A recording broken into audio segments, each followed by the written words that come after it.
제1장 하느님의 존재. 하느님의 존재에 관한 입증과 실증 중의 하나는 인간 자신이 인간을 창조하지 않았다는 사실입니다. 인간의 창조자, 설계자는 인간 아닌 다른 존재라는 것입니다.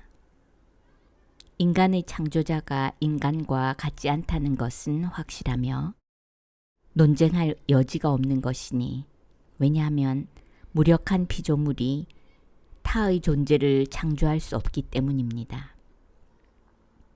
제작자, 즉 창조자는 창조할 수 있도록 모든 완전한 미덕을 구비해야 합니다.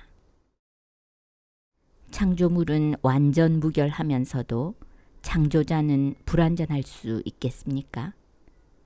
그림은 걸작인데 그 그림을 그린 화가가 미술이란 예술에 불완전할 수 있겠습니까?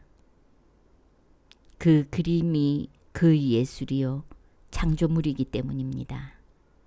더욱이 그 그림이 화가와 같이 될 수는 없는 것입니다. 그 그림이 제 아무리 완전하다고 해도 그 그림을 그린 화가에 비한다면 그 그림은 대단히 불완전한 정도에 지나지 않는 것입니다. 우발성은 불완전의 근원이요 반면에 하느님은 완전 무결의 근원이십니다. 우발 현상의 세계가 불완전한 것, 그 자체가 하느님의 완전 무결하시다는 사실입니다. 예를 들면 인간 자체를 고찰해 볼 때 인간이란 얼마나 약한 존재인가를 알 것입니다. 이 피조물이 약하다는 사실이 곧 영겁불멸하시고 전지전능하신 분의 강한 힘을 실증하는 것입니다. 가령 힘이란 것이 이 세상에 없다면 약하다는 것을 상상조차 할 수 없기 때문입니다. 따라서 피조물이 약하다는 것은 곧 하느님의 힘을 입증합니다. 왜냐하면 힘이라는 것이 없다면 약하다는 것도 있을 수 없기 때문입니다. 그래서 이 약하다는 것으로부터 미루어 볼 때 이 세상에 힘이 있다는 것이 명백해집니다. 다시 말해서 이 우발적 현상의 세계에는 가난이 있습니다. 따라서 이 세상에 가난이 있다는 것이 명백한 이상, 필연적으로 부가 이 세상에 존재합니다. 이 우발적 현상의 세계에는 또한 무지가 존재합니다. 그렇다면 무지를 보게 된 이상 필연적으로 지식이 존재하게 됩니다.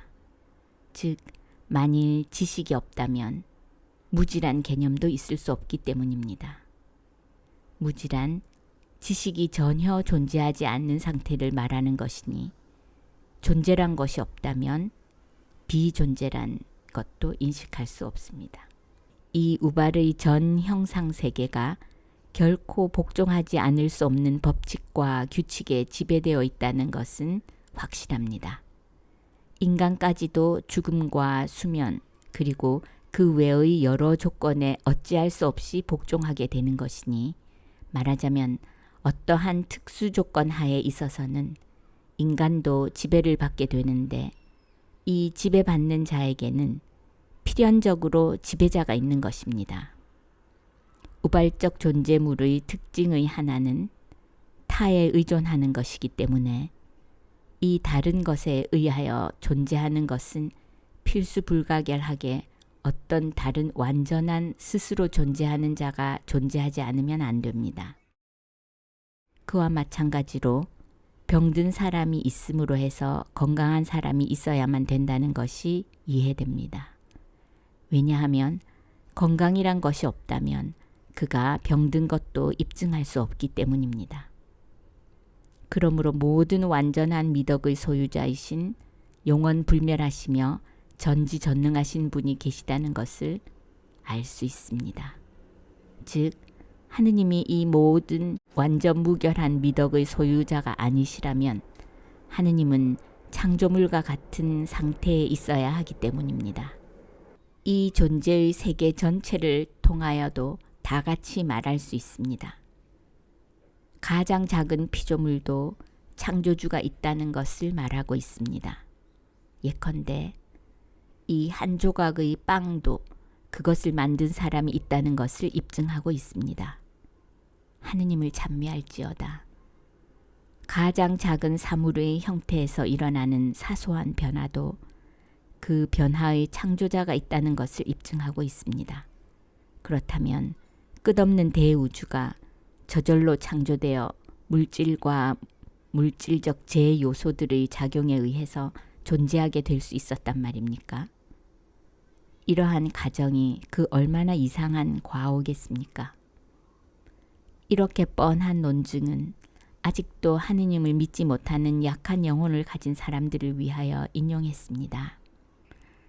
그러나 내적 지각으로 깨닫게 되면 더욱 많은 뚜렷한 입증을 얼마든지 볼 수 있게 될 것입니다.